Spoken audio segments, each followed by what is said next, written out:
Hello, hello, hello, ladies and gentlemen. Apologies for the slight delay there to the start compared to the usual point that I jump in.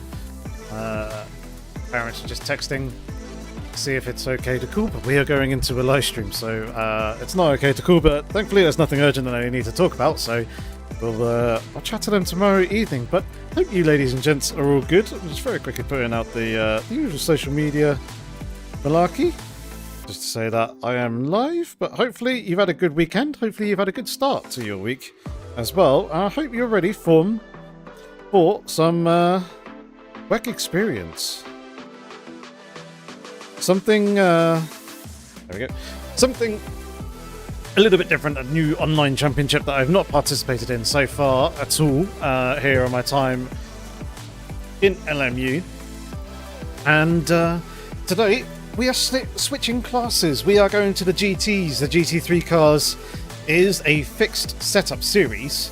We're going to be racing the Ford Mustang GT3 is what I've gone for. We are in split 1. Just loaded into the practice session. So very, very soon we shall be getting underway with qualifying. Very quickly figuring out how many laps worth of fuel and all that sort of stuff I'm going to need. Ready for this. Making a very few quick adjustments. Let's go ahead and bring out the game, just so you ladies and gents can see what's going on. But yeah, where it's a fixed setup race, there's pretty much nothing we can really do in terms of setup. There's a few little things. Obviously, we can adjust the fuel / virtual energy. And then our traction control settings, we can choose our tyre compound, the brake bias as well, as well as the pedal force and the anti-lock brakes. But everything else on all the other pages is completely locked out. None of this stuff we can change, apart from the wheel lock that we can see there.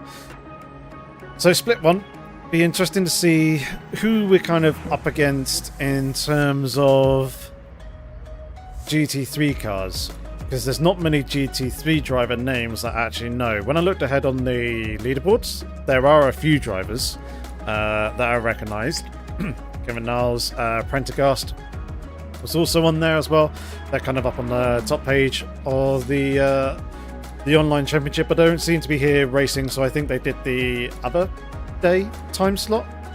As all of these online championships, you can participate them on various different days, and yeah, it works out a bit easier for me to race on here the Monday evenings like I used to with the ACC GT3 League.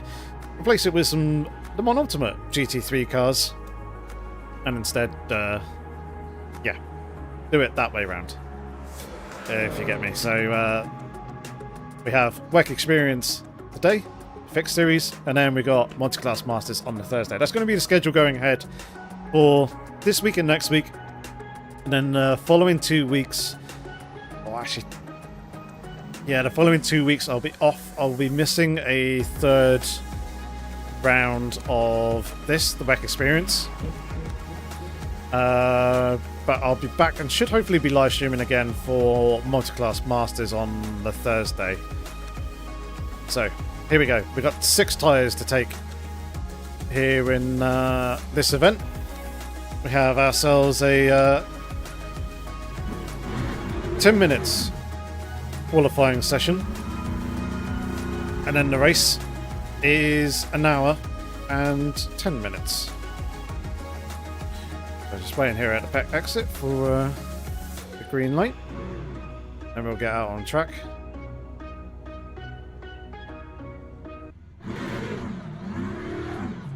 There it is, and hopefully sounds is all good, and hopefully the picture is all good as well, because we have some beautiful American V8 muscle.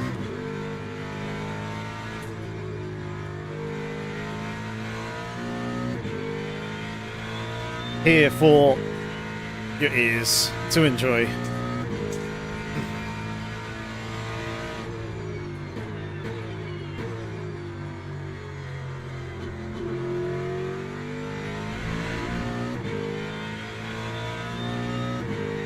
Doesn't she sound glorious?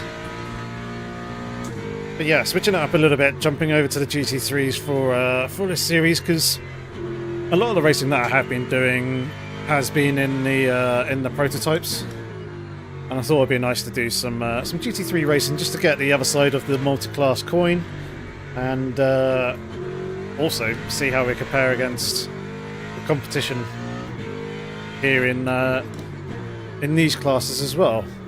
There's a lot of very, very fast drivers.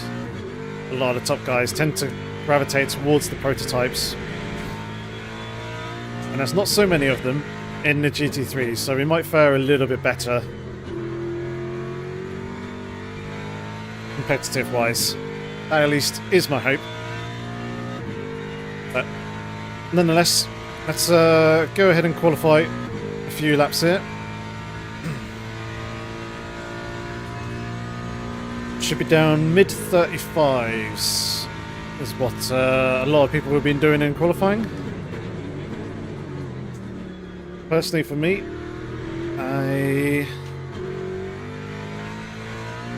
36.0 is my personal best, but that was with a full tank of fuel. I have not done any quali simulations or runs yet, so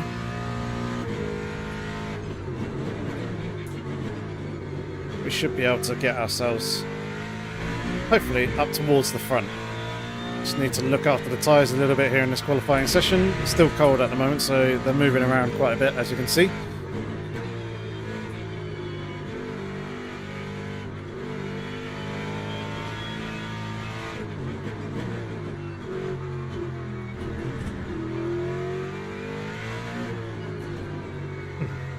So as we bring those up to temperature, start getting some quicker laps in.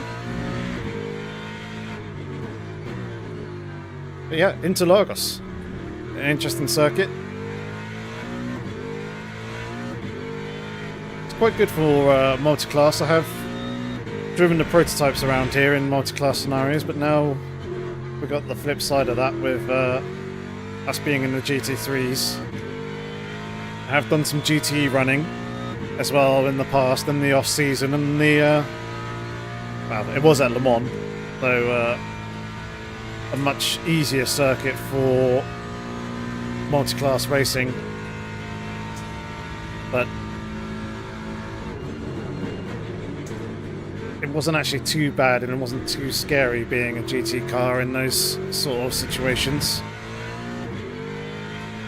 Ignore the lap times at the moment, at least for the first lap, as that is not representative at all of what we can do.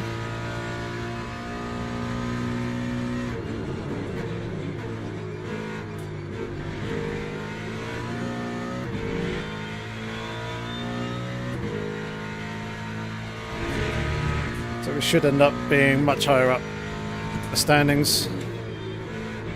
Just trying to build the heat and temperature in the tyres first.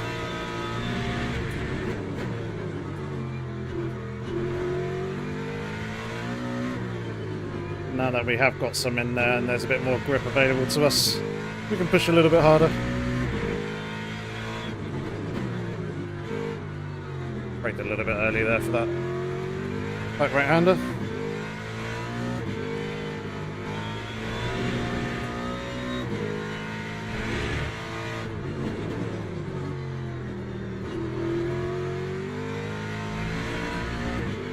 Someone with a 35.2, very fast lap. It's going to be a fairly significant improvement here.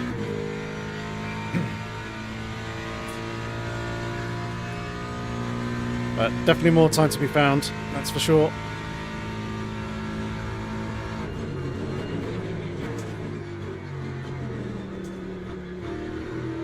A little bit deep there. Which makes turn 2 a little bit trickier. Still 1.1 seconds off.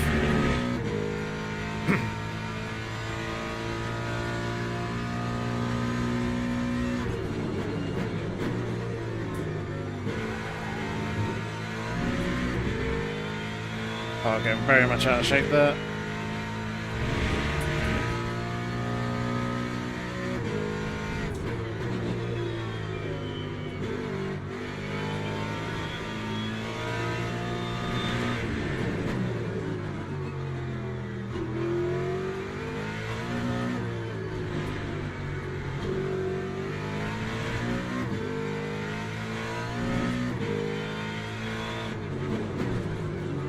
caught the grass.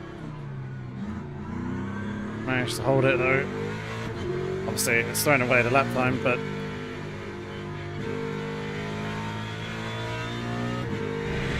at least we did manage to hold it. Right. Let's gear ourselves up for a better lap here.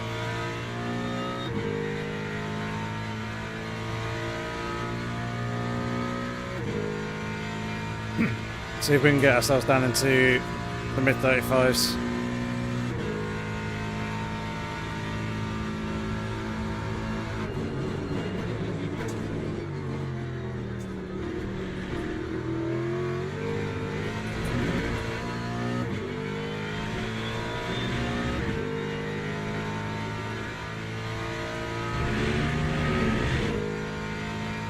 Much better first sector. Much, much better.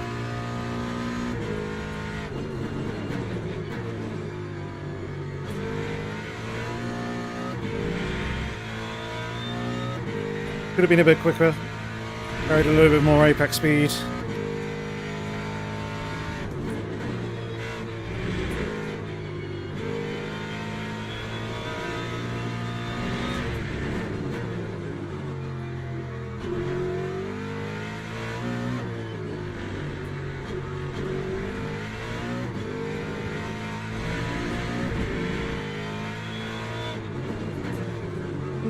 Caught the grass again. That's cost me 5 tenths. More than that.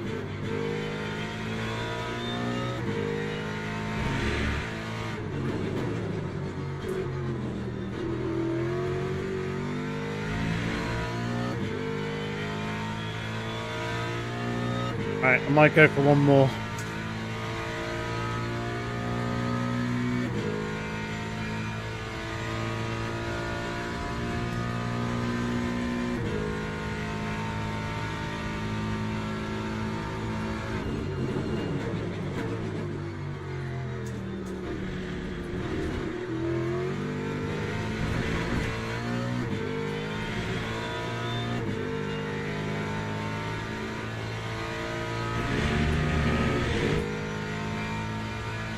See if we can get ourselves up into the top 10.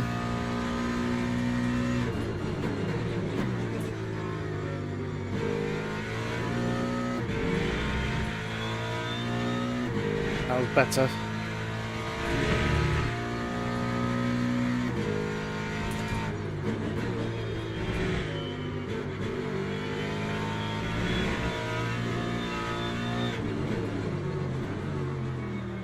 Well away from the apex there. It's cost us huge.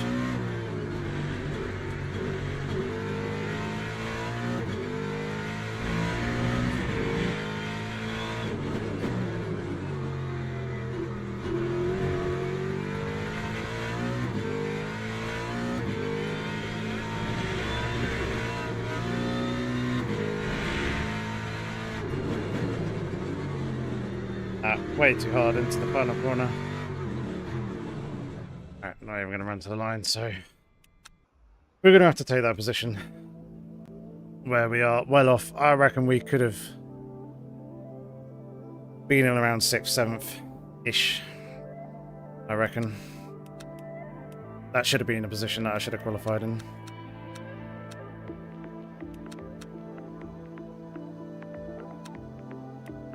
Not much fuel.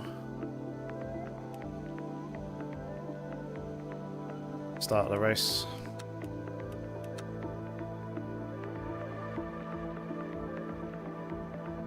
Right, it looks like it's going to be a dry race throughout the entirety of it. Yeah, do say hi if you're here lurking in the chat. It'll be good to hear from you. Hopefully you had a good week and hopefully you're doing well.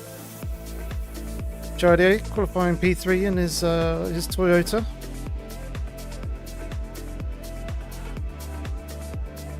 Not really any other names that I recognise. Actually, Demoliers I do.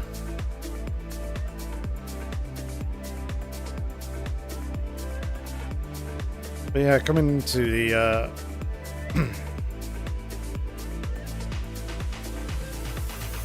coming to the GT3s, Oscar Wilde I recognise, Mitchell Rodriguez I recognise.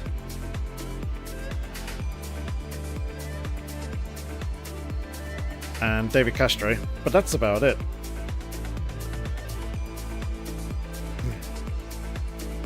Yeah, some very, very close times here in the GT3 pack, so hopefully we can have ourselves a good race, stay clean, and bag ourselves a good haul of points here in this opening round. Teams and drivers go to the grid for a race start. There we go, right. So that has selected what I want to do. I've got 2 new tyres to use here for the race, and they're going to go onto the front of the car because those are the tyres that get worn the most, get worn the quickest. Probably going to start off with a fair amount of oversteer at the beginning of the race, but as the race progresses we should see the balance of the car shift and work nicely. Hello, Dor. Look how much you're getting your new phone set up. Nice. What phone you got?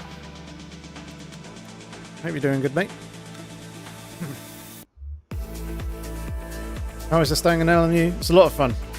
I kind of wish that this wasn't a fixed series setup race, or fixed setup series, because then I can play around with the setup of the car. But I haven't really spent a huge amount of time in the GT3s to really get an idea as to how well they work and what sort of thing to be doing with the setups. I imagine, yeah, as I say, I'm pretty sure that person is not going to be going with wet tyres. Right. Let's go ahead. Gonna need 30%.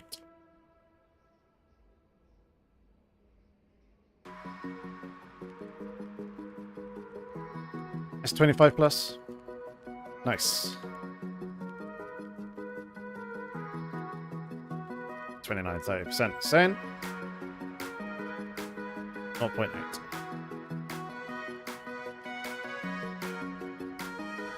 Right. Here we go.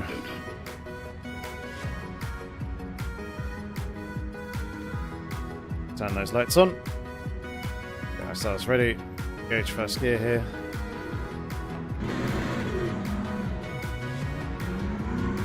Tiny little burnout. We'll stop the music because we'll very quickly be going into the rolling start.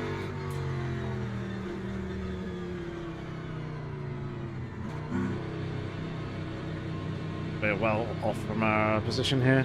Green flag, green flag. Ah, no way. Drive through already.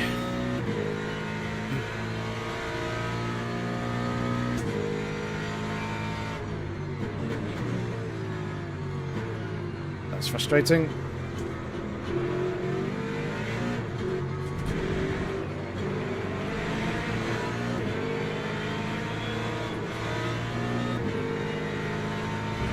Old front tyres.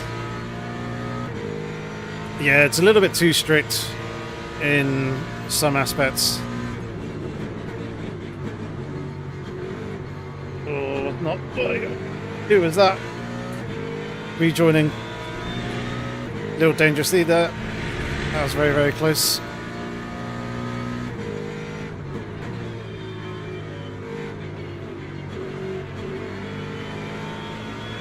I'm going to go ahead and get this drive-through served here on this lap, 'cause I don't want to be basically caught up in this mess and melee.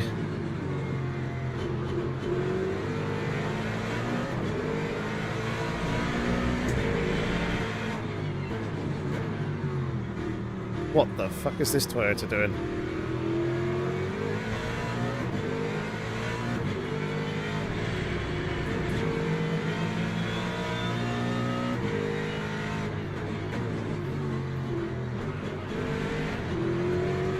Being way too aggressive, but with everyone here going crazy on the overtakes and battling, it makes sense to get this drive-through done and served out the way straight away, so that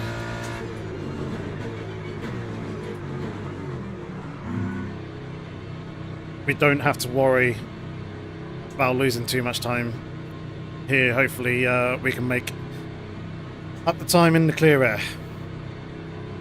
And the drive-through was for speeding on the rolling start phase. A little bit frustrating, but hey ho, it is what it is.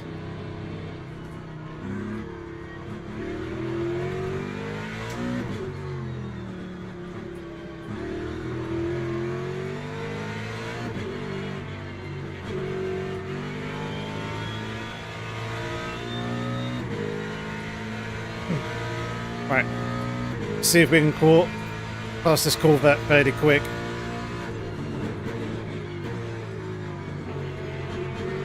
Get into that clear air and start chasing down the pack.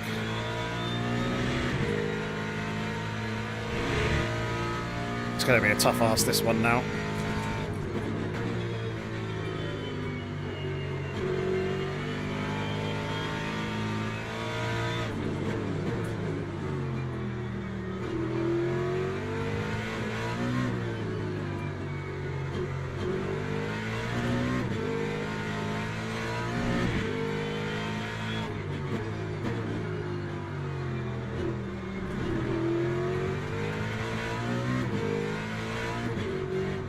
There we go, that's the opportunity we need past the Corvette. It looks like they've gone and given up. Indeed they have. Right. Start closing these gaps on the cars in front.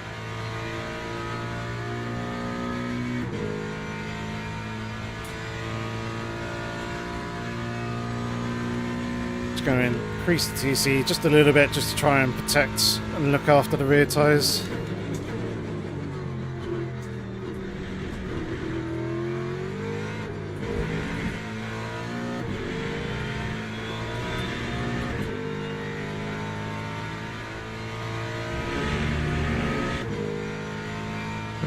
Yeah, very long battle.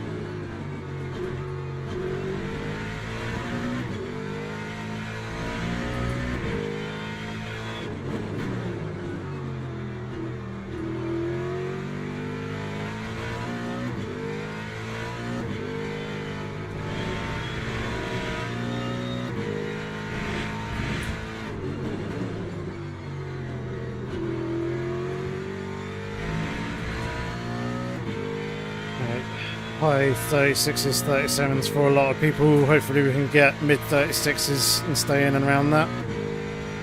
Has the new DD transformed LMU for you? I wouldn't say transformed.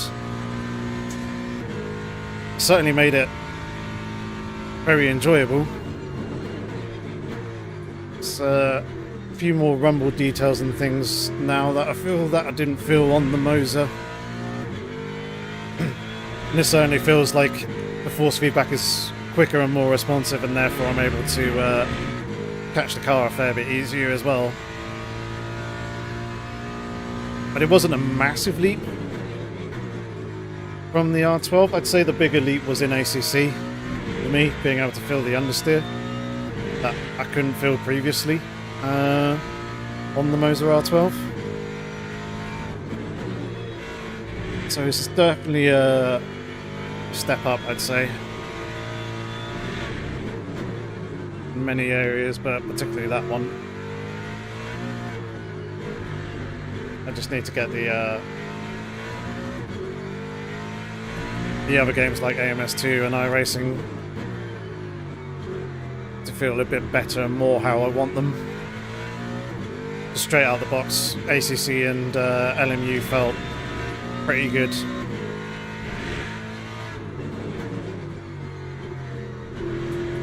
I've not quite got the other sims dialed in yet. Hello, Michael. How's it going?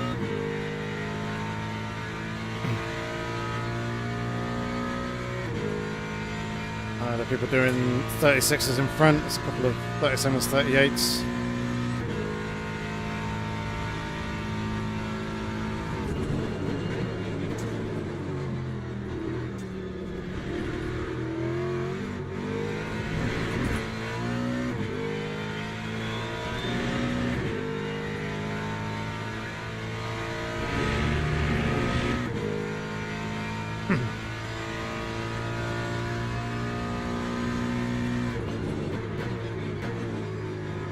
Very soon we're going to have these hypercars on us.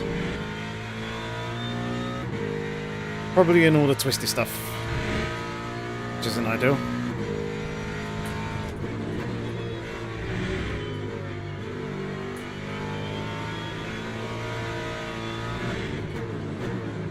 Indeed, through all the twisty stuff. Yeah, it's not ideal.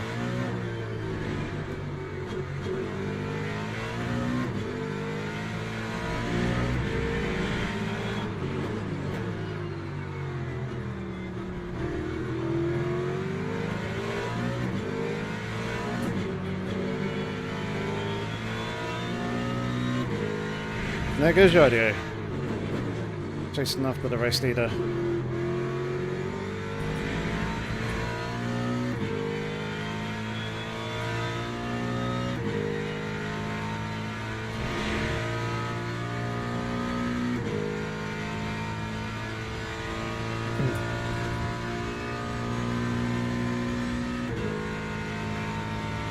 You can flash where you want.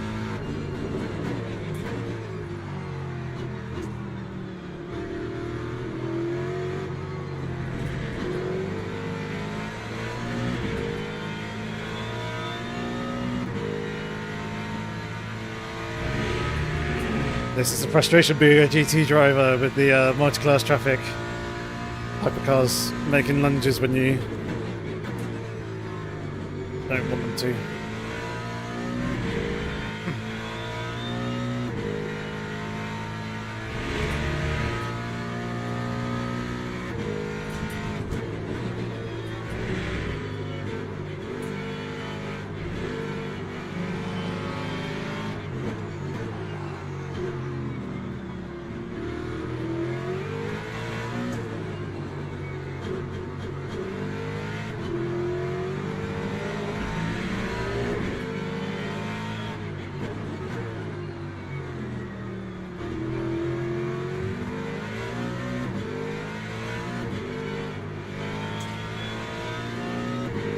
.5.8 race pace, that's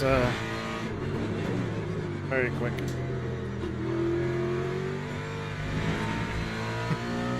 Right, 1 hour to go.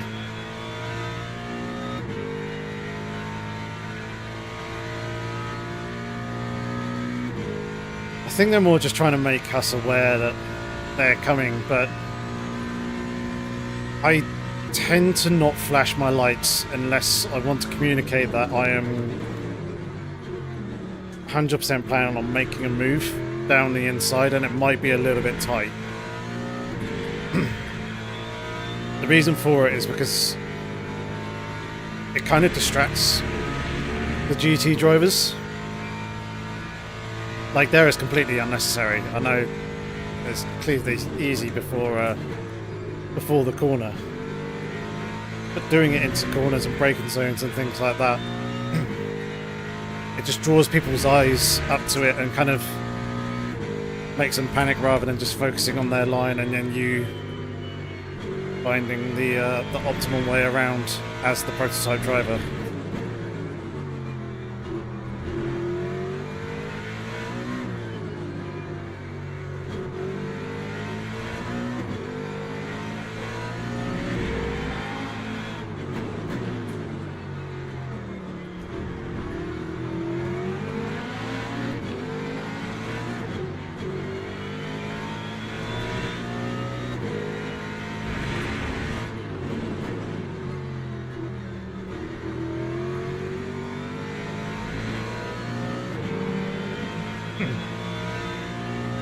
I've forgotten about that Toyota there. Very nearly turned in on him.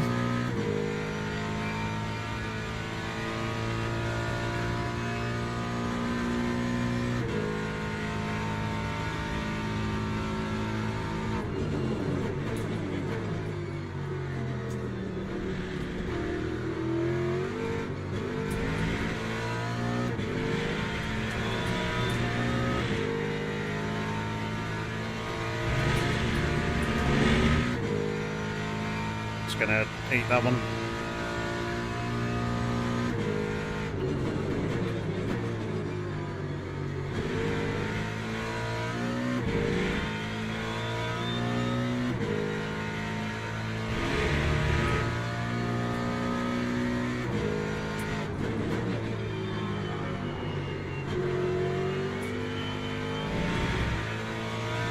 It's like that sort of situation that I'd flash. Just like they did. To indicate that, like, I would like to pass here in this corner. If you can facilitate it, please.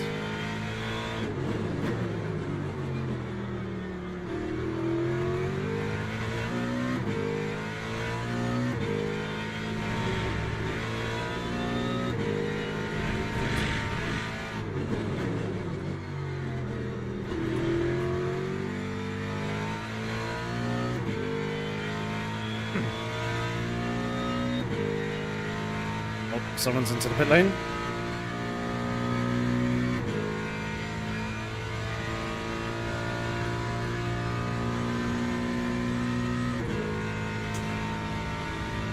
I don't know about a DD1. As I've never used one. Apart from ones at like shows and exhibitions and stuff like that. Which are obviously all pre-set up and everything, so I have no clue, unfortunately. Can't really help you there. But on my SimMagic Evo Pro, it was nice and easy to set up. There's not too many settings within LMU, so it's kind of more down to what you want to achieve out of the force feedback and what the manufacturer's software allows you to tune and dial out.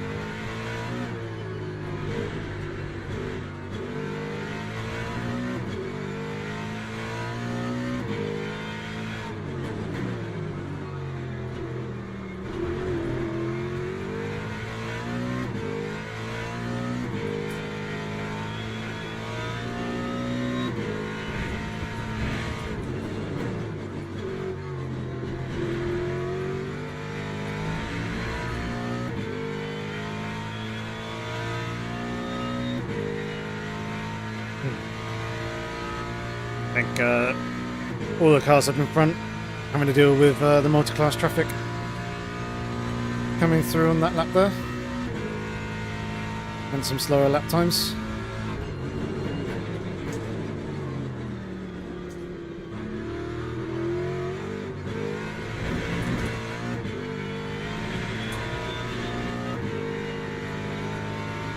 I will say, one of the nice things about driving the GT3s is some of the larger curves, you really can absolutely hammer them and not really have to worry about losing too much grip, too much downforce.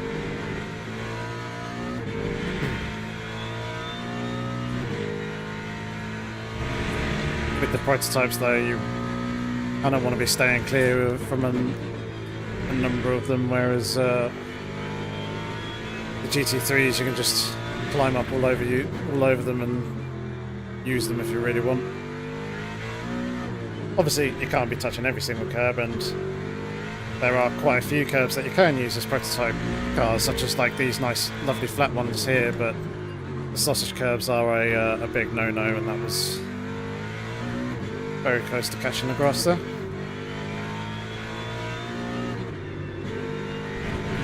Oh, that's a little bit deep.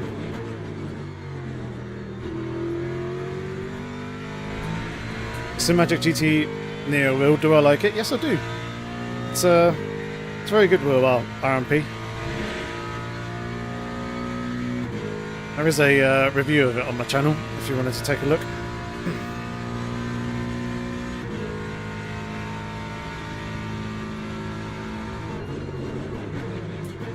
But yeah, it's probably the best or nicest wheel that I own at the moment. With my new affiliation with SimMagic, they have told me what is expected to be coming later on in the year, and possibly even next year as well. And there's a few very nice goodies which hopefully I'll be sending my way to test and review and cover here on the channel.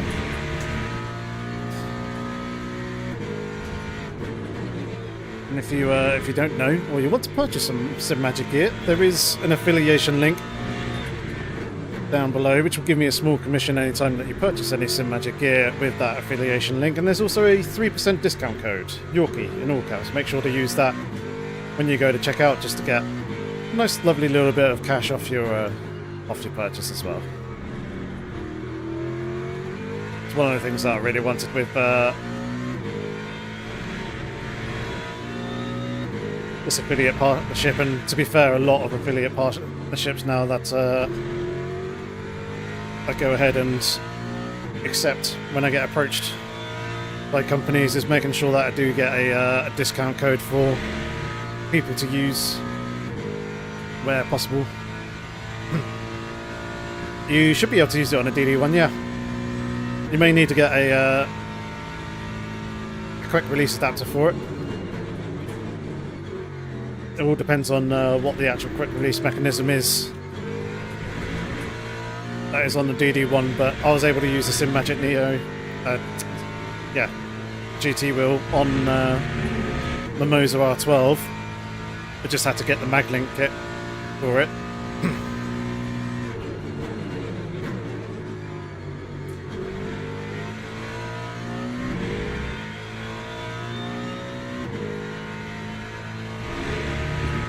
Catching the 3 cars up in front, which is good. We have also gained a bit of time on the race leader as well. The gap was 35 seconds at one point, and it's now back down to 32. But I imagine that is because the hypercar cars were making their way past them, and indeed I can see the two of them on the relative coming up behind.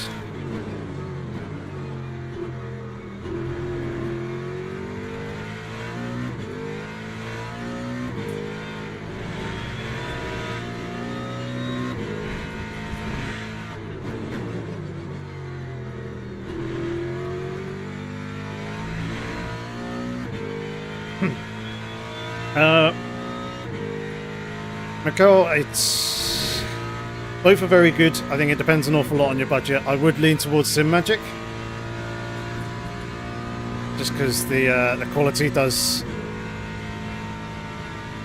seem to be a little bit better, and also with some of the products that they do have coming in the future, they're looking to expand the higher end of their ecosystem. And yeah, the details here on this Evo wheelbase are superior to what I was getting in the Moza R12. So for those 2-3 reasons, I would go SimMagic.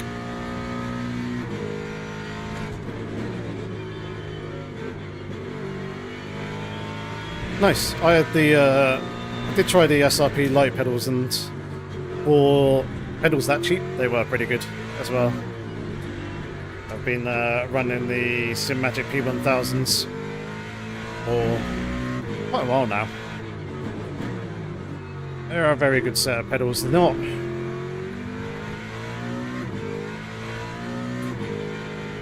amazing though.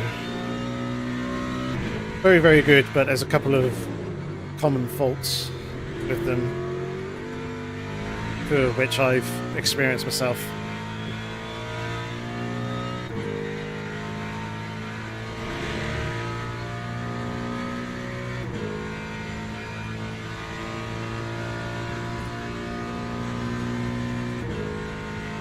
Please don't dive me, please don't dive me, please don't dive me, please don't dive me. Yeah, because that door was always shutting.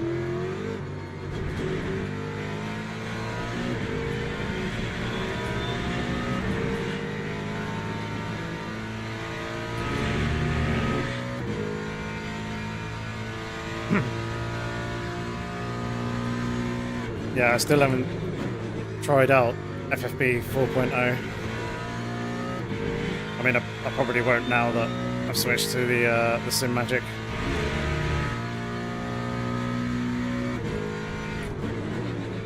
Not unless work asks me to test some stuff with the Moza wheelbases. And therefore give me reason to put the Moza wheel back on the rig. Should have waited a second there, mate. You could have gone around the inside.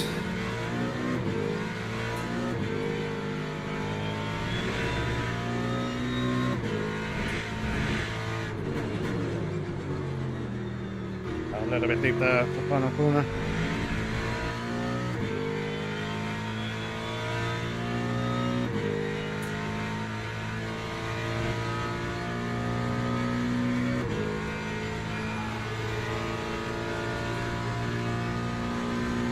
Yeah, pretty much. That's like the main reason why or the other reason that I'd switch back to Moza. Just to kind of do a video covering it if I wanted to, but there's plenty of other video ideas, a couple of other videos that I need to do, I haven't got around to doing yet. So obviously I want to focus on those first. Yeah, the accessory kits and stuff are really, really good for pedals a lot of times.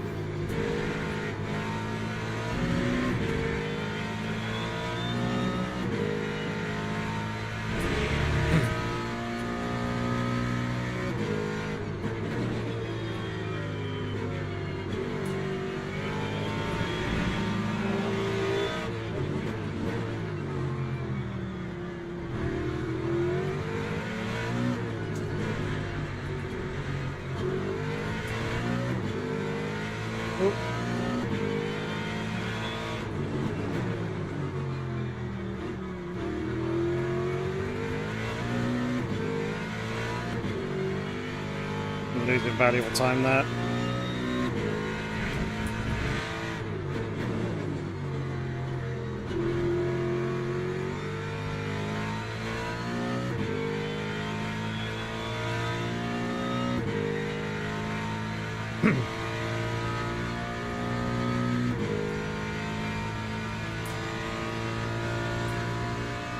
Oh, heart reactions. I don't know if anyone is doing that or whether it's just something that I'm seeing on my end.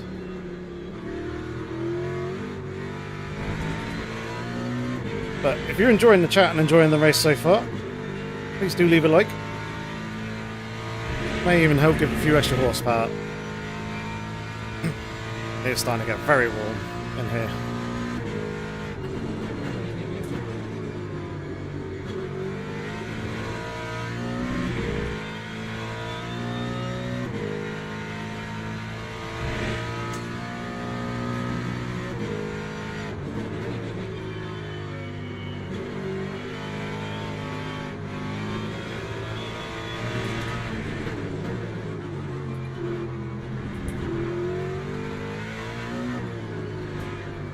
Closing down on the people in front, which is nice.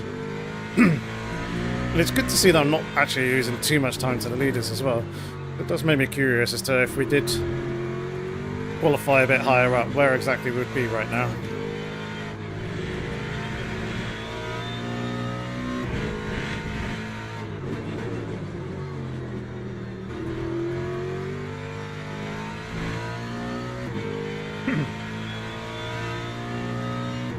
Oh no, do not undo it.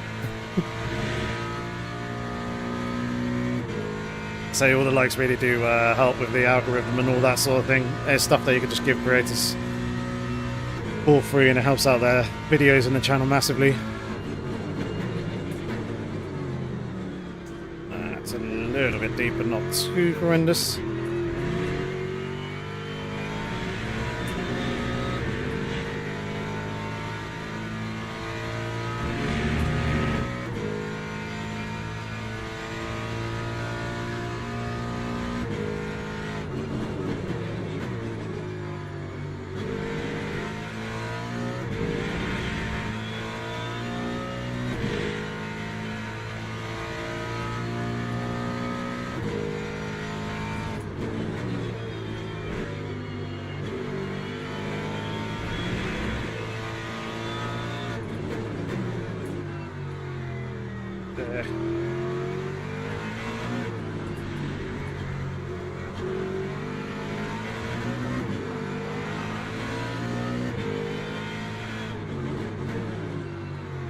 Did screw myself slightly with the braking there and missed the apex.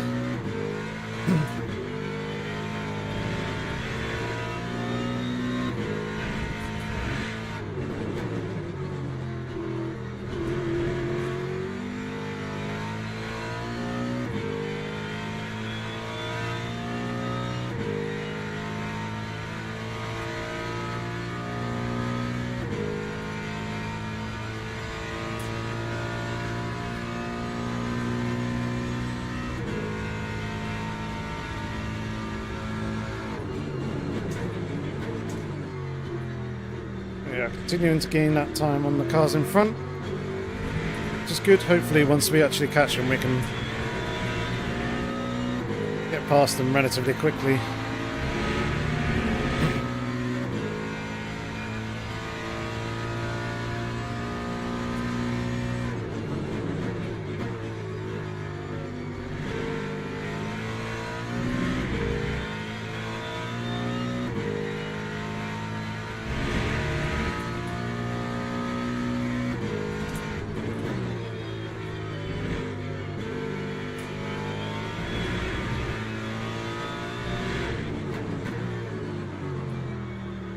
A little bit.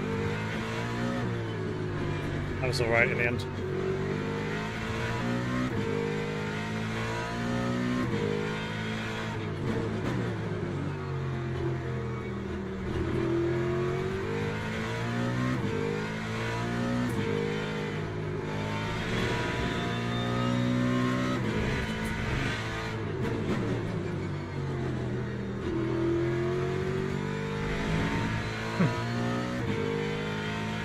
It's funny how, despite there not being huge time differences, we're able to save quite a bit more than, say, the race leader. I know we went through the pit lane, which probably helped a little bit in comparison to them, but I suppose also the position that they are around the circuit as well. If they're like half a lap ahead, that in itself is going to be 1, maybe 2%.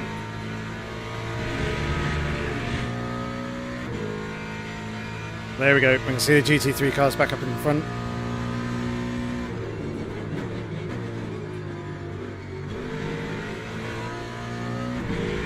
Closing up on them quite nicely now.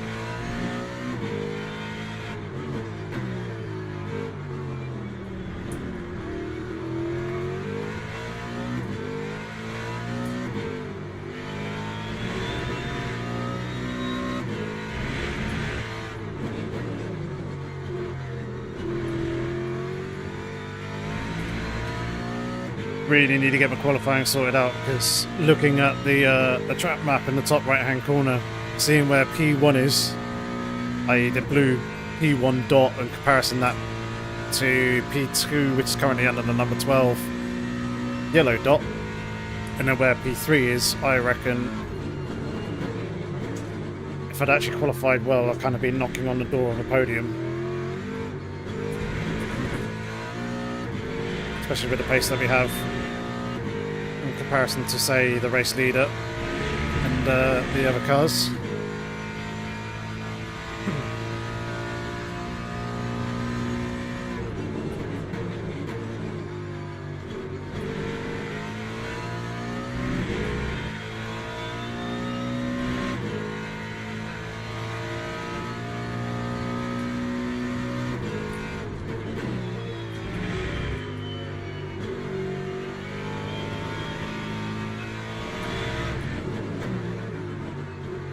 Here comes the Yorkie.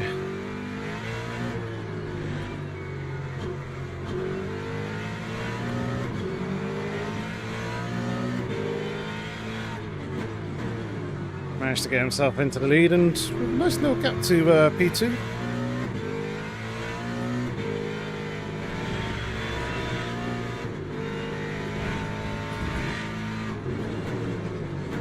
Oh, way too deep.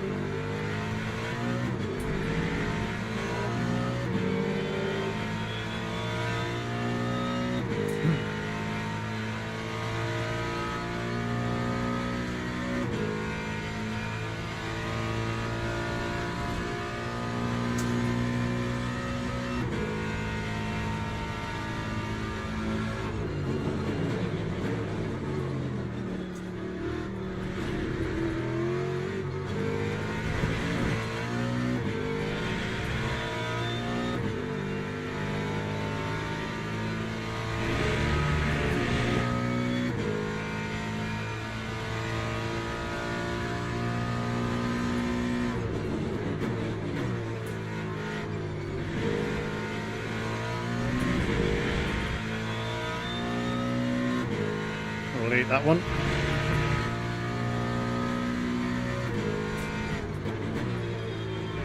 Especially it's only 0.25 points.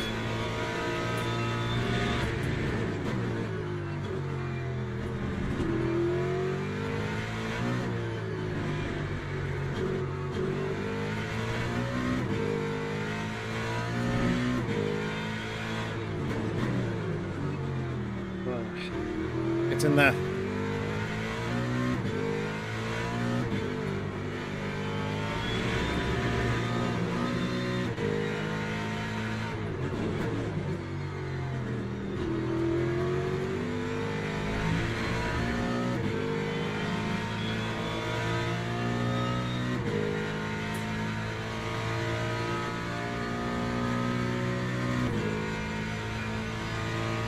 Wonder if traffic will be one of the aids that helps us gain a position or two. Yeah, it's probably going to be the easiest and quickest way to get on through, is if a hypercar goes up the inside of one of these two in the twisty section and gives us an opportunity to follow on through.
Move the brake bias wheel rearwards. Just to work those rear tyres a little less.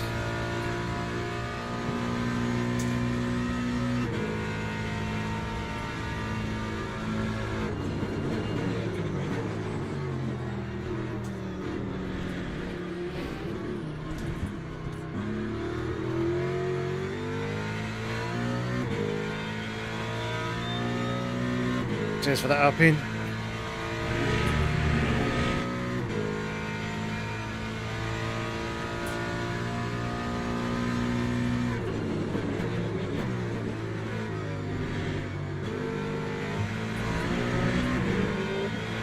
Could have been a little bit more patient with the throttle, but they did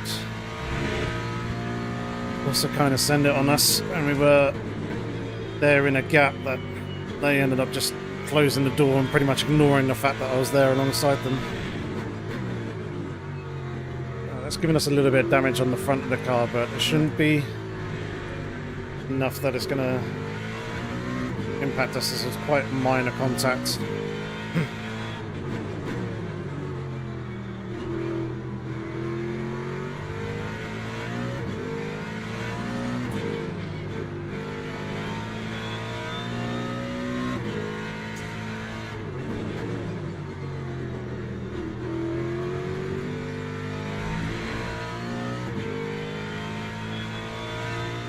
But yeah, that was quite a bit of the amount of time there lost. As you can see, 2.5 seconds on that lap.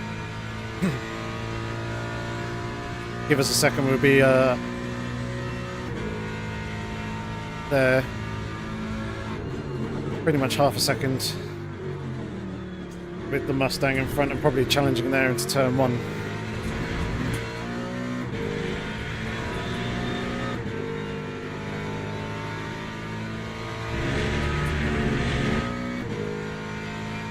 I'm not too convinced on that change in the traction control there.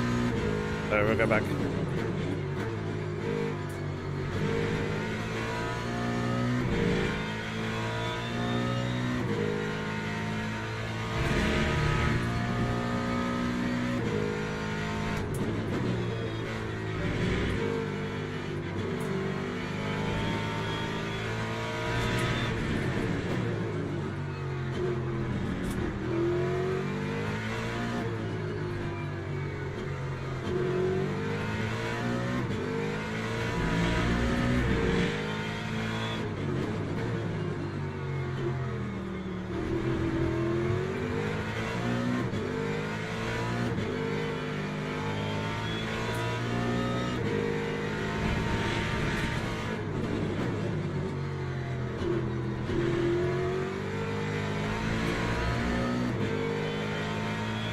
Why are you going that side?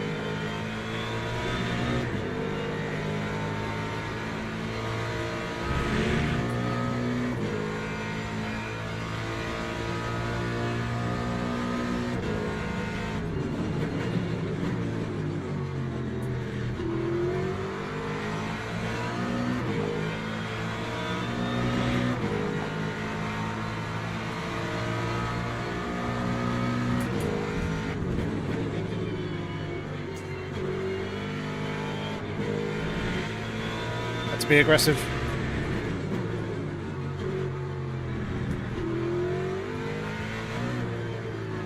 Wanted to get through fairly quick, as we spoke about.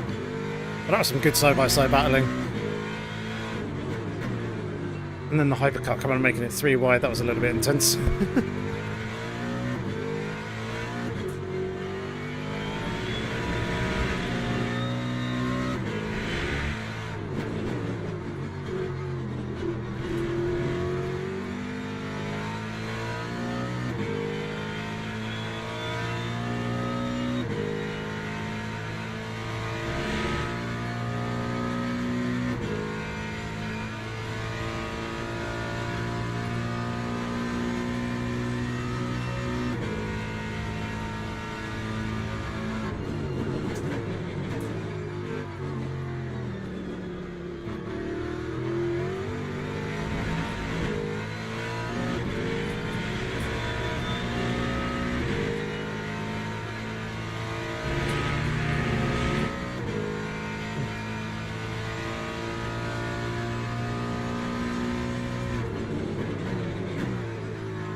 Of course, going for it there is going to help us.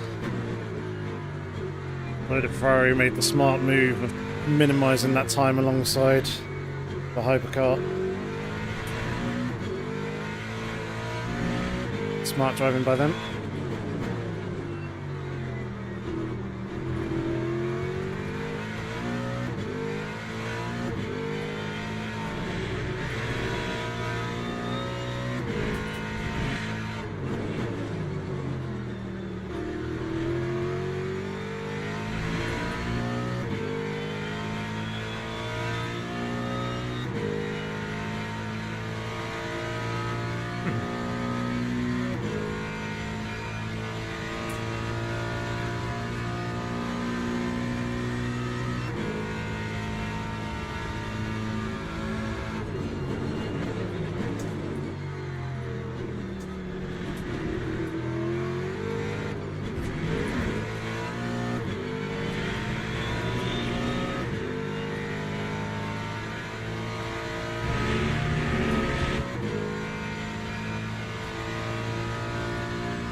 was close.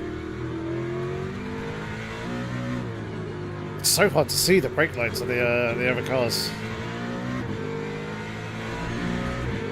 Alright, go outside.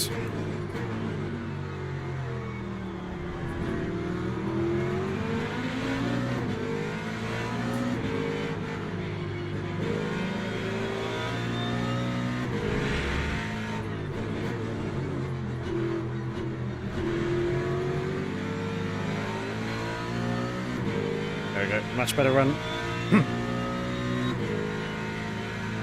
Looks like they're not going to fire us too hard on this one. And indeed, letting us go.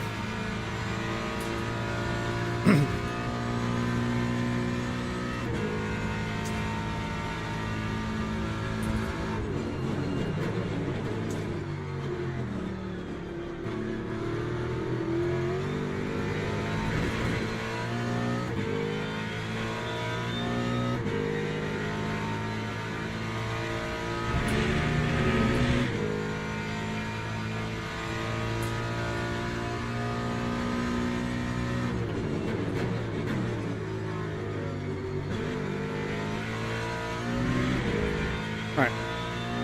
Up onto the back of your turn now.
Now here is a question for everyone.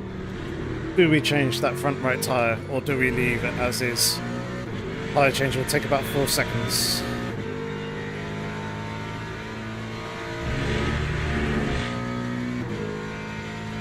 Uh, 36.8 on the last lap, I don't think it's going to be worth it. If the pace drop off, if the pace drop off was more significant, then yeah. I'd probably consider it a little bit more, but as the pace isn't too bad compared to my fastest, it's not going to be worth. Not with the multi-class traffic being a factor, because not every lap is going to be a nice, clean, clear lap.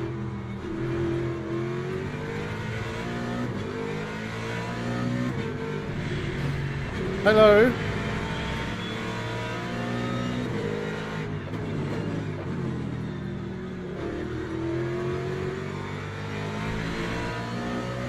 Not like I'm there or anything. Just casually turning on me.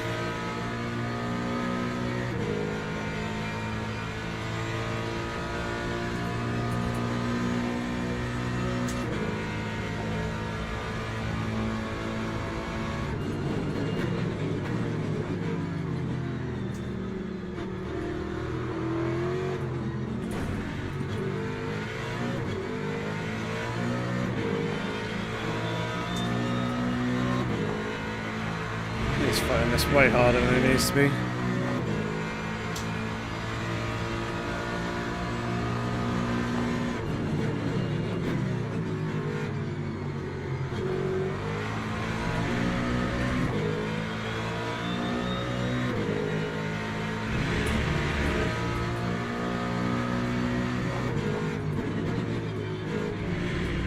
Finally.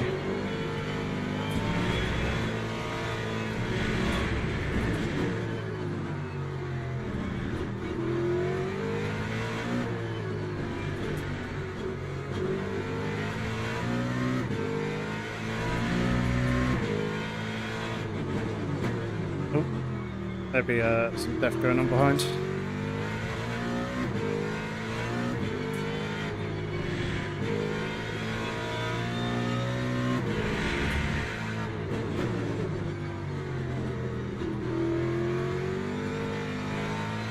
Well, that all felt a little bit unnecessary. Cost us quite big, 2 seconds.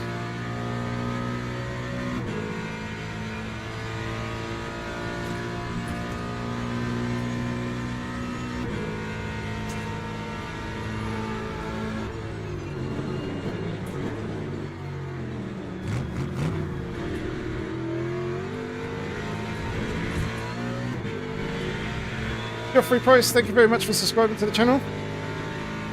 Say hi if you're here in the live stream. If not, hope you're enjoying whatever video it is you're watching.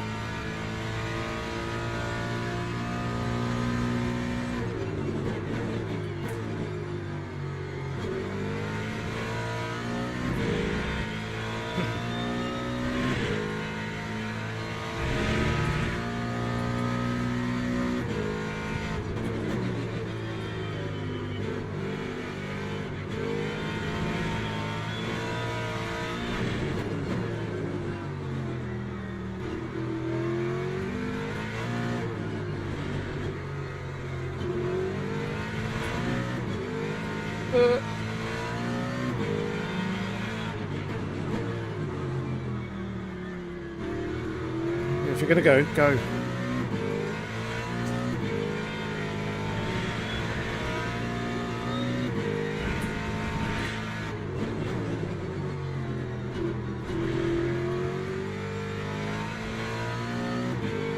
Don't exactly want him to lunge, but at least be a little bit more committed than that, and trying to set yourself up to make a pass rather than just kind of like lingering there.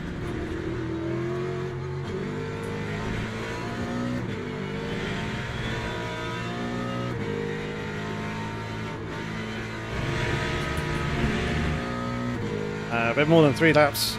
3 laps to the pit stop, sure.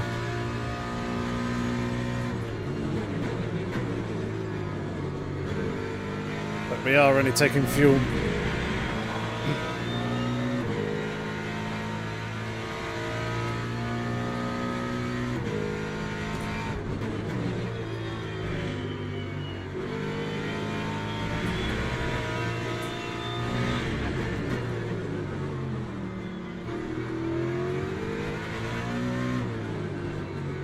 The only problem is now I don't want to get hauled up on the back of the BMW here.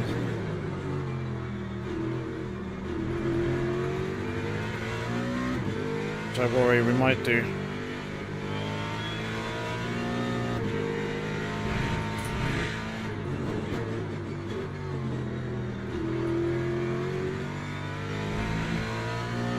I'm not close enough yet to be making any moves, but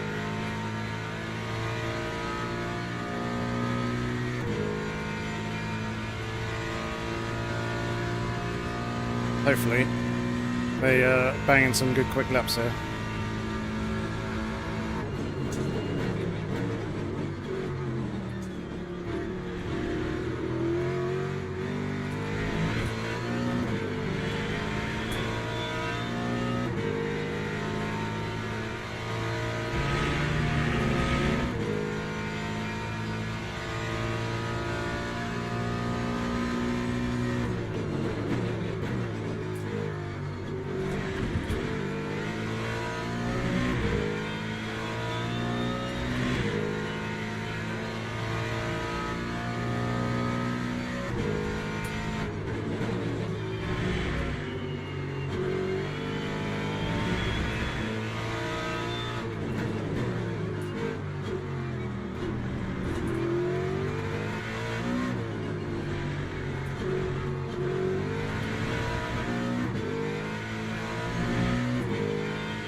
we are going to need 10.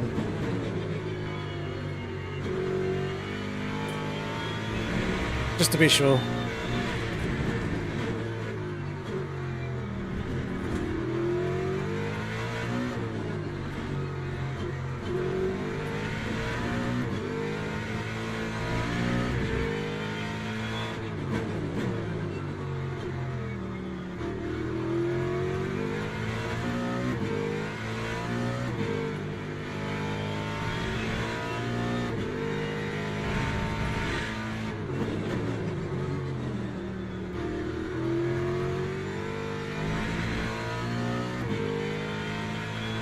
A few other people got drive-throughs and penalties. Should help us out here.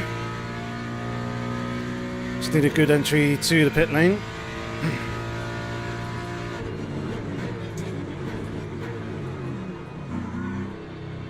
Which we do. Attacking that line, and then hopefully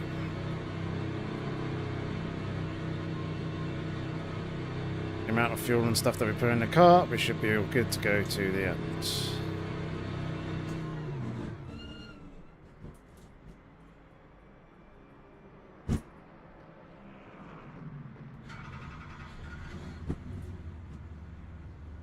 Why are you twisting? That was very, very close there.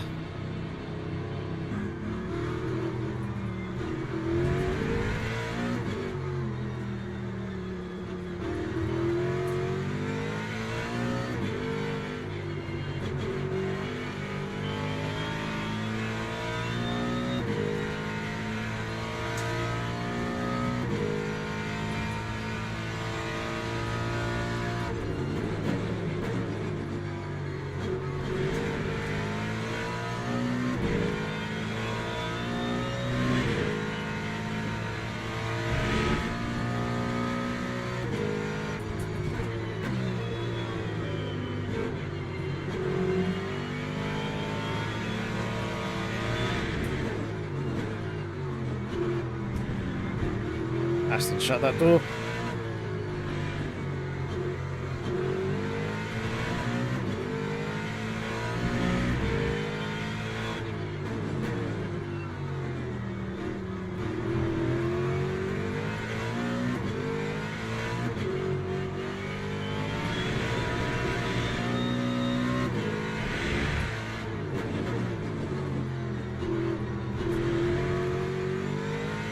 Right, here we go. Battle is on.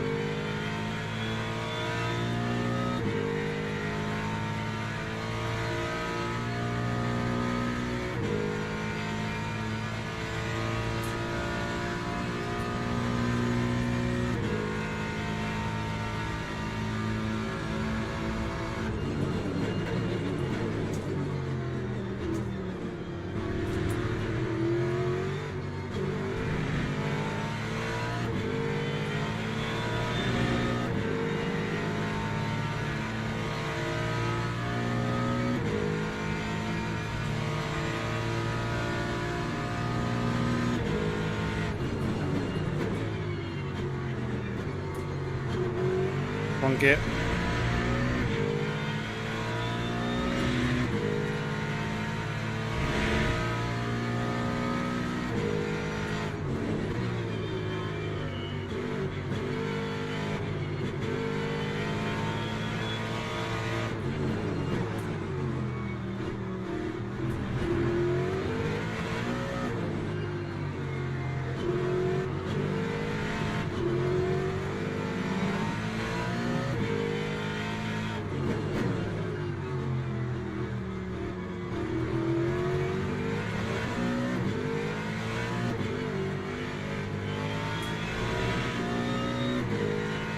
Traffic's not really done too much there. It cost me more than anything.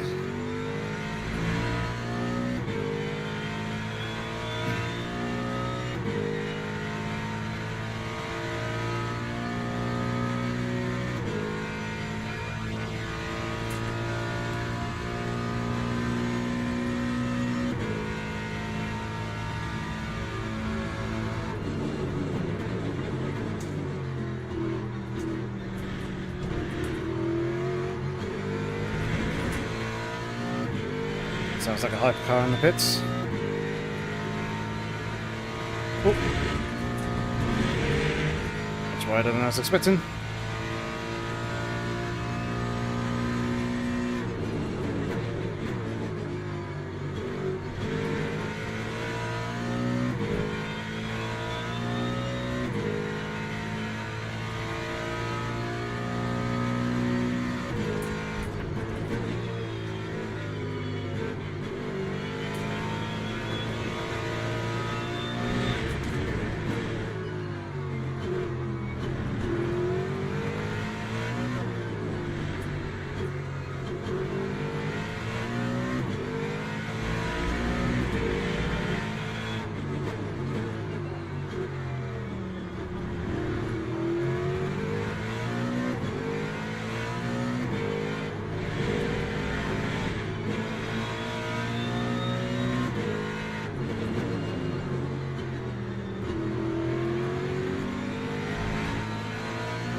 Maybe could have done without the interference there of that hypercar.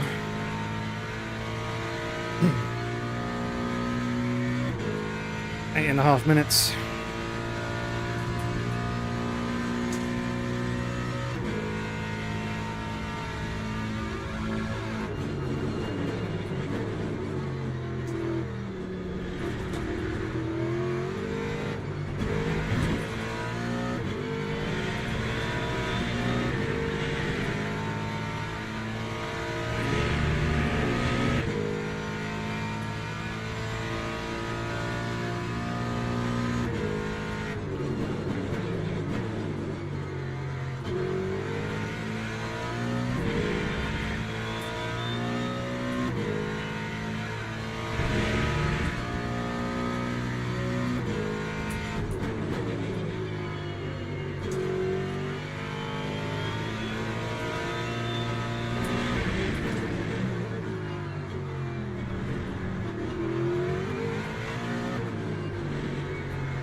Trying to figure out where I could try and pass him, because at the moment he seems to be pretty solid around the entirety of the circuit, although that, yeah, I was going to say, it did look like it was going to be deep for them. So I need them to keep making mistakes like that one.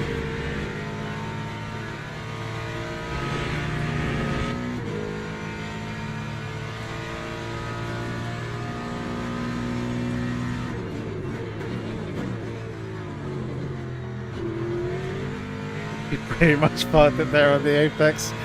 Jesus.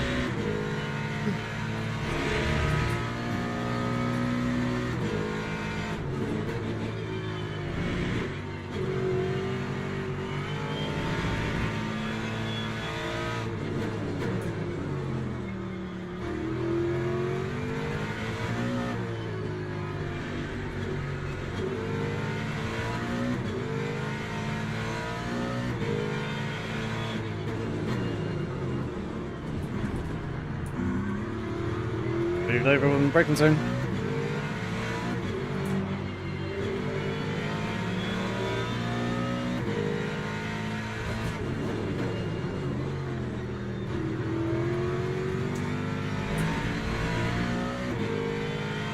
It's going to be a hard battle. You can tell.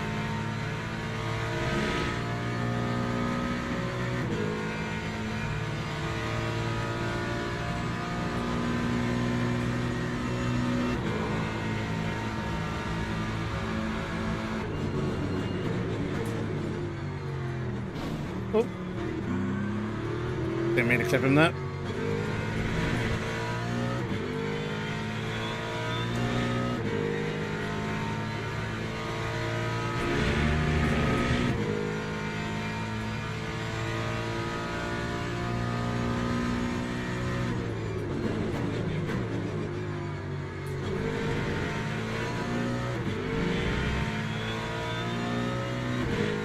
5 minutes remaining.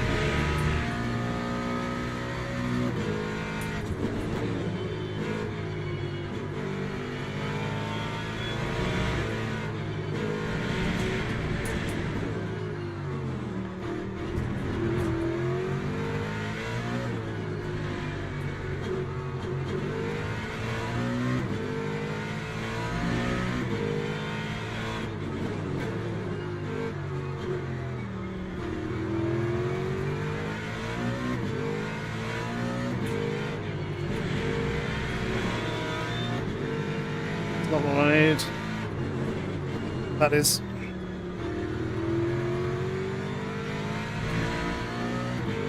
The Aston's playing smart though. They're making sure to slow down early and actually tuck into the apex. Not giving me the opportunity to slip up the inside.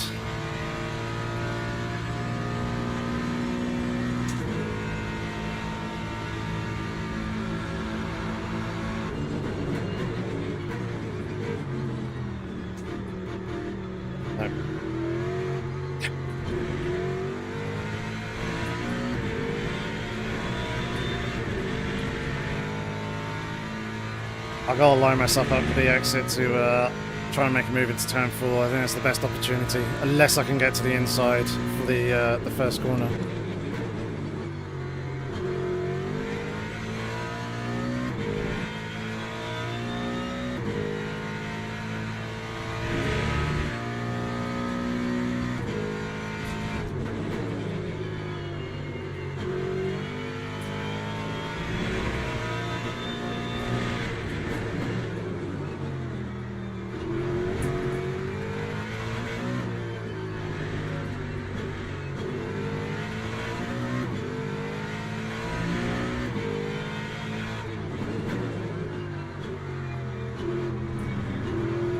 Seems I've got so much more pace, so much more tyre than them.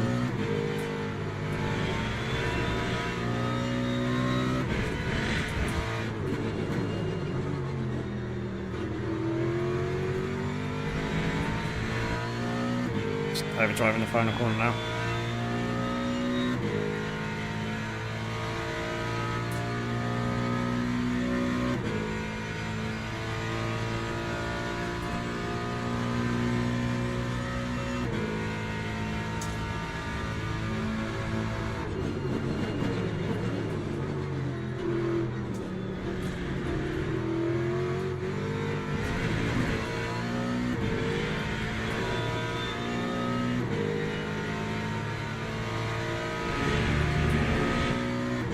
Feels like the Porsche behind is closing in.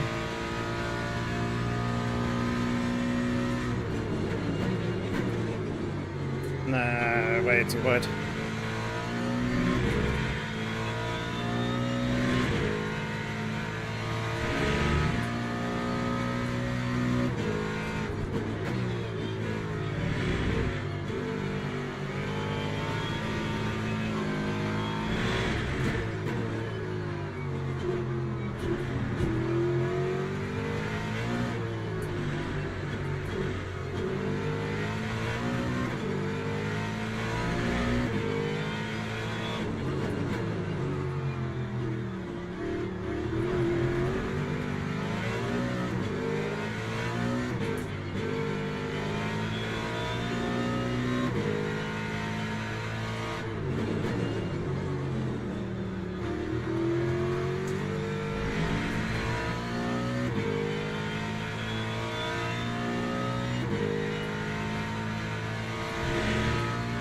Not gonna be close enough.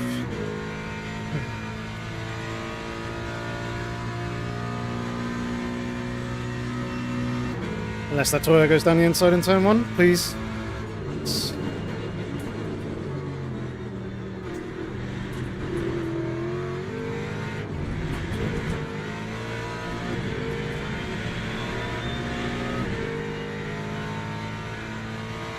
Bit too much curb.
drag race to the line.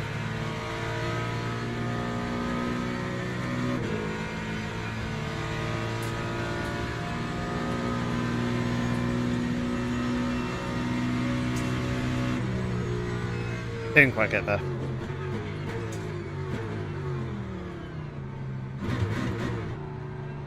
Oh wow, what a race that was in the end.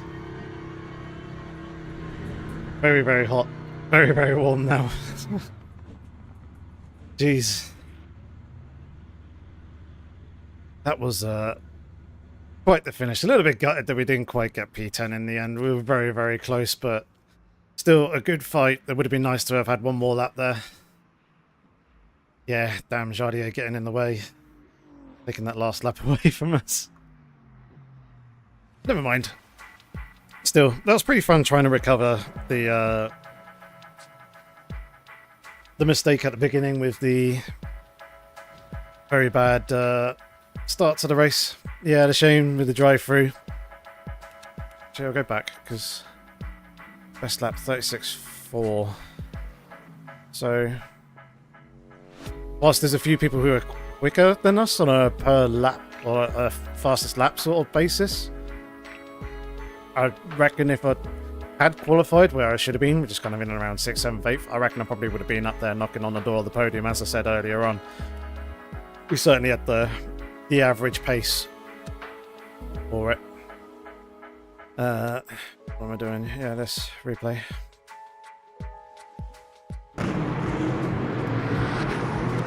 Let's try and look at the race start here. So it's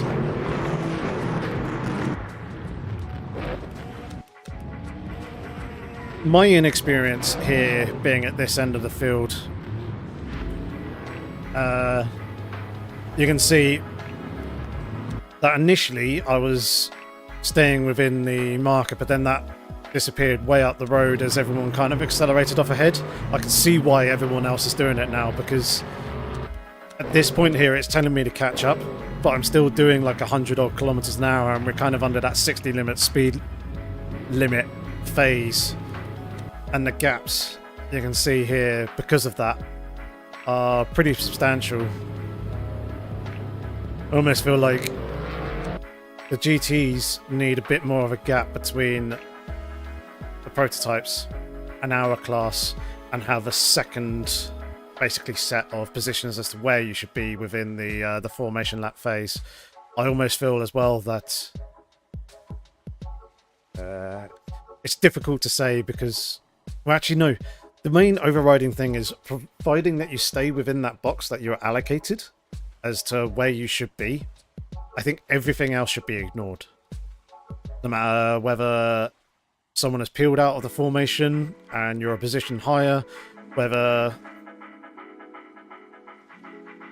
The only thing I can say is the speed, and do what ACC does and clock the speed at the point of it going green. If you're a certain threshold, or yeah, beyond a certain threshold above that 60 kilometers per hour when the light goes green, then you should get a penalty. Say 65, just so you're not gaming the system of hanging back a little bit, accelerating before the green light goes, and then just managing to land yourself perfectly within that space that you're allocated. It kind of negates that sort of scenario. Otherwise, purely focusing on having the system purely focus on where you should be, or where the system thinks you should be in the grid slot, providing you're in that and you're within or under a certain speed threshold at the point of the green light, I think whatever else happens during the formation lap phase, providing you haven't hit and spun anyone, you shouldn't get a penalty. That would be my game design view. But yeah, it meant that we were, as you can see, way off the rest of the other cars. And yes, I have heard the same as well, Michael, that they are looking to improve that start procedure. Hopefully it does come in the next update.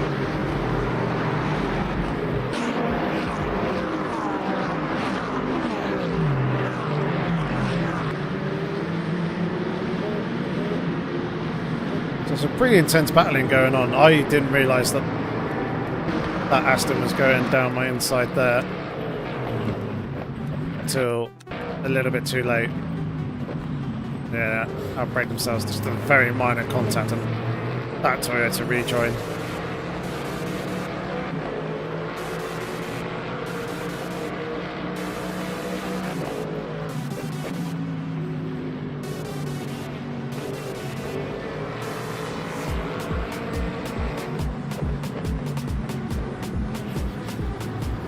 Yeah, 3 wide there's a little bit nuts. As it's here, I got way too deep myself.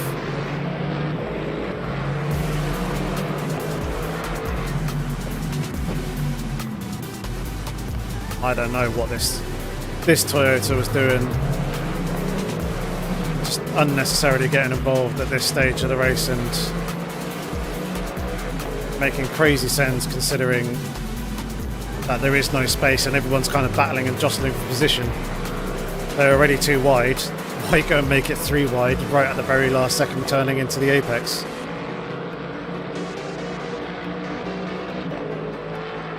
Still, I digress.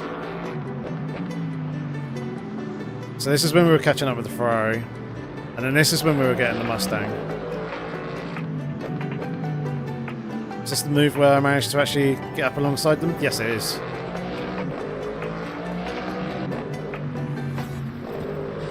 So I am like fully there up alongside.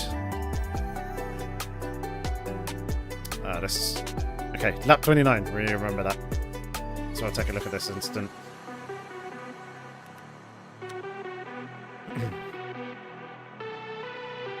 So we gained 2 positions, but still not great. And yeah, a bit of rating lost, which again is also not ideal. Expected to finish 10th, actually 11th. Okay, that's not as bad. I thought I was going to be losing a lot more rating than that. And then yeah, there's various bits of contact with multiple drivers. Jardier getting the win. Congrats to him. Nice roll of points there. 287. How many did we get? 235. Not great. Would have liked a little bit more. But yeah, there's quite a few drivers who are much higher rated than myself. As I said, I reckon I could have been up on the podium despite some gold rated drivers being up there. Like we were on pace with Dan Watts.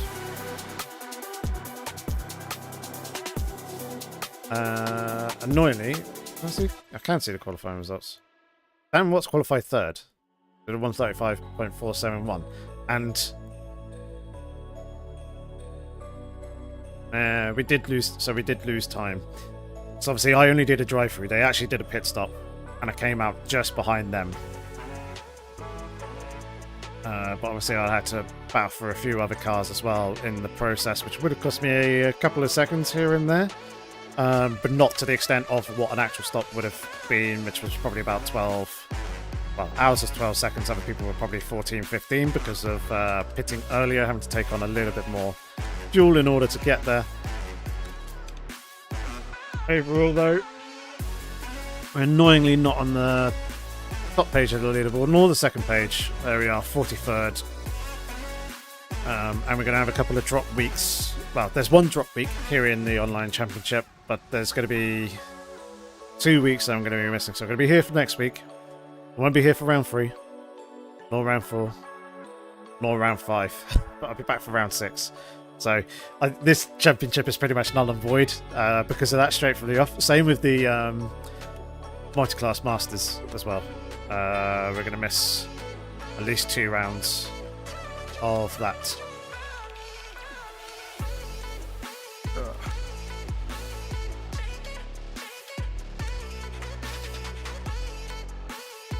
And again, we're on the 3rd page, pretty much in same position, well, give or take 1 position. And we got Lex Gomez as well. One of the guys in the Discord is right there behind us. 2 points difference between the two. But, hi Lex, hope it's going good. But yeah, we'll be here for round 2. We will miss round 3. We will miss round 4, but we should be back for Bahrain. So we're missing Imola and Algarve. Next week is going to be Kota. Nope, sorry, Sebring. Or, sorry, this Thursday is going to be Sebring, which will be cool. And then next week is going to be Kota National Circuit. I don't know why they think it's national.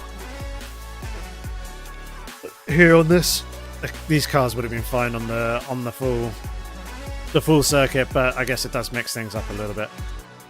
I miss Imola. I miss Monza, Sebring, and Circuit de la Sarve, Le Mans.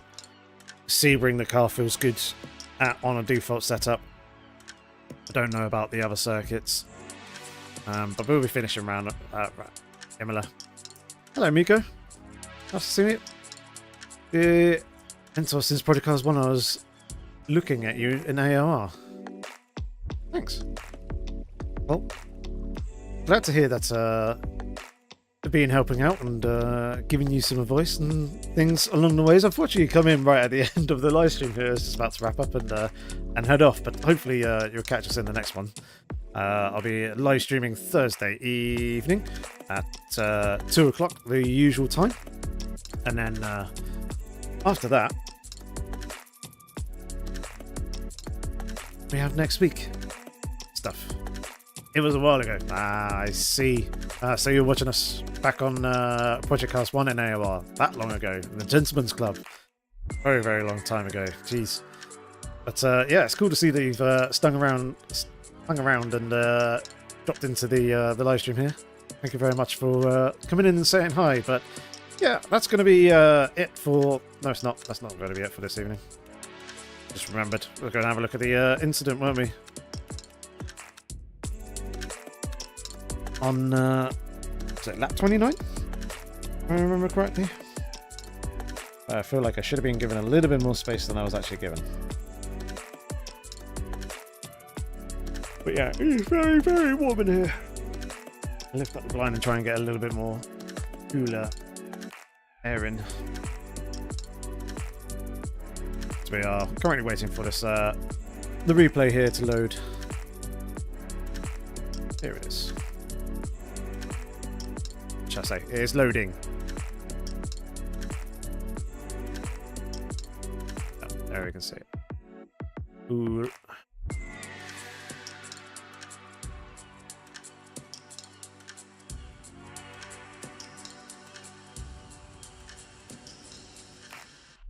Couple of pings. I don't like the pings. Well, I like the pings, but I don't like. Ooh, new update for Season 3 on iRacing coming, so I'll have to take a look at that, see what fun stuff they have coming in the future. I imagine that's going to be dropping in and around the Mans, which is going to be annoying because I'll have both the LMU update to cover as well as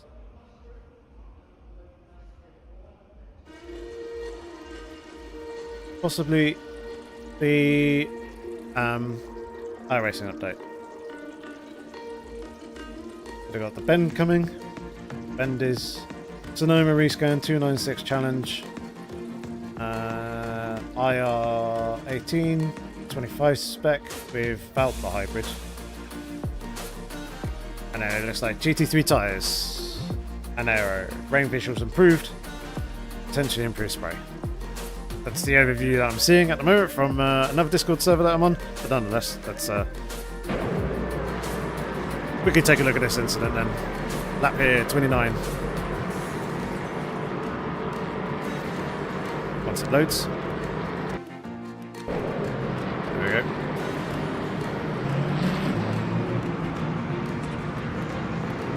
So as you can see, we're gaining pretty quickly on the Mustang in front.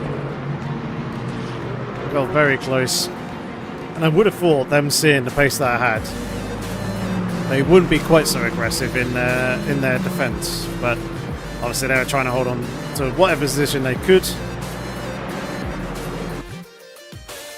And I am like fully alongside here as we're at the apex.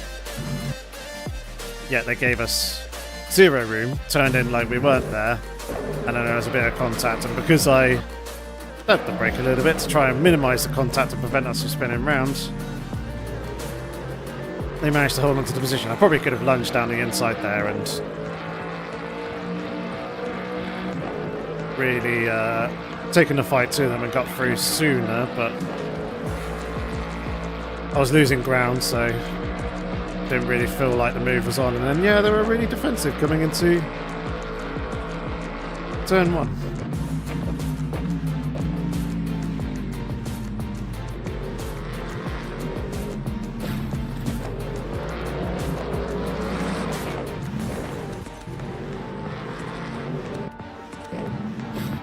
And that was on me, I reckon. That little bump there.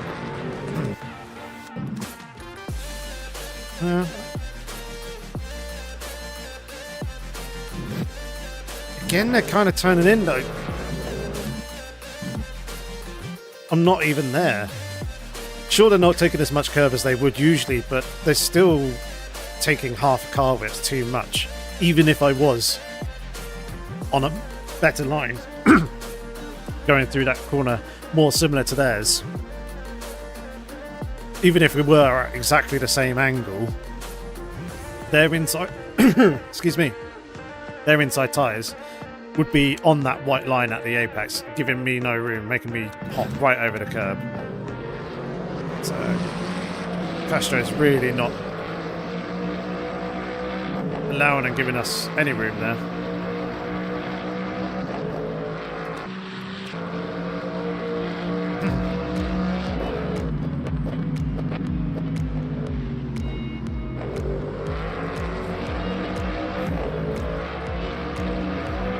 Now it's just oversteer. Otherwise, here was all nice and fine, giving each other room, and then eventually it does back out. It does want to try and slip underneath, but I made sure to hold a tight line and block that move off from happening. If I remember rightly, though, we did have a good battle with the other Mustang.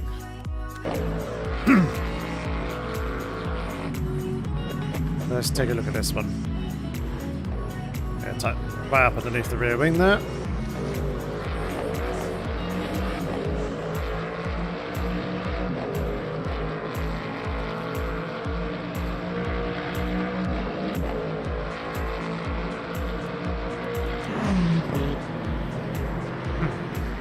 I managed to look to the inside and get there. Yeah, very, very close between the two of us. Indeed, Mikos is Le Mans Ultimate. And then, yeah, managed to get the move. Done around the outside in the end. My voice is going.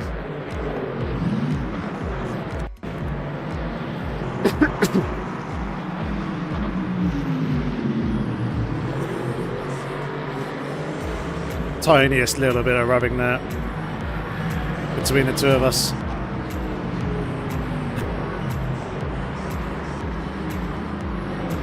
And then, yeah, slipping on through. And then that final fight that we had with the Aston Martin, that was good fun as well.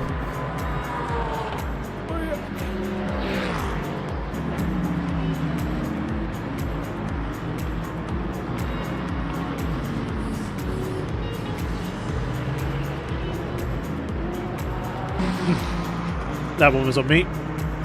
Turning in too early.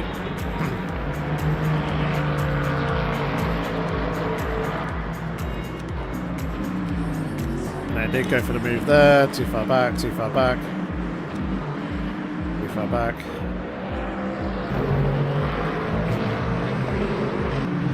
And here was an opportunity.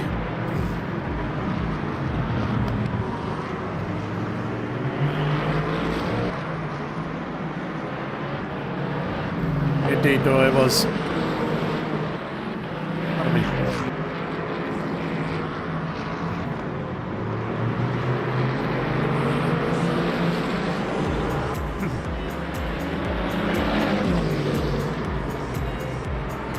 We got a good run here. This was probably my best opportunity to pass, I reckon. Considering how far alongside we actually got. Oh, that was the end of the race, wasn't it? Of course. Never mind. Otherwise, I was like, I was there ahead of him. Why did I not actually go make the move in the end? As we crossed the line. That was it. Still, nonetheless, all good fun and very enjoyable. Thank you very much, ladies and gents, for tuning in. Hopefully, we can have some better races further up towards the front in the coming future rounds. But otherwise, that is going to be it for this evening. Thank you very much for tuning in. Hope you have a good week. Look forward to seeing you on Thursday. There won't be a video this week, as sorting some things here in the flat. Kind of doing a lot of redecorating and stuff. So, yeah, I'm not really going to have time to do a video. But, yeah, later on in the week on Thursday, we do have the Multi-Class Masters. So make sure to tune in for that. Until then, though, have fun, stay safe.